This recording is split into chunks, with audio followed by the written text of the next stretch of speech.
السلام عليكم ورحمة الله تعالى وبركاته. أهلا وسهلا بكم مشاهدينا الكرام في كل مكان، تحية طيبة إليكم.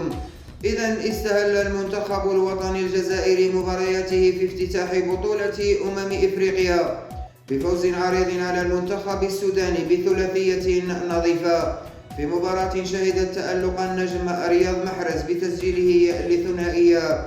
قراءة لأهم مجريات هذا اللقاء في سياق هذا التقرير. في العاصمة المغربية الرباط رفرف علم الجزائر عاليا معلنا عن أولى انتصارات المحاربين في كان. قبل بداية اللقاء الكل اعتقد أن حمى النسختين السابقتين لا تزال في جسد الخضر.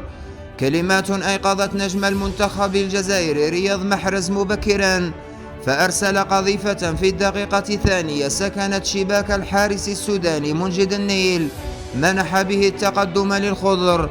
هدف فتح شهية رفقاء المحاربين ليضيف القائد رياض محرز الهدف الثاني بعد تمريرات سحرية من محمد الأمين عمورة. العداد التهديفي لم يتوقف حتى أضاف البديل إبراهيم مازا هدفا ثالثا أكمل به مهرجان الأهداف.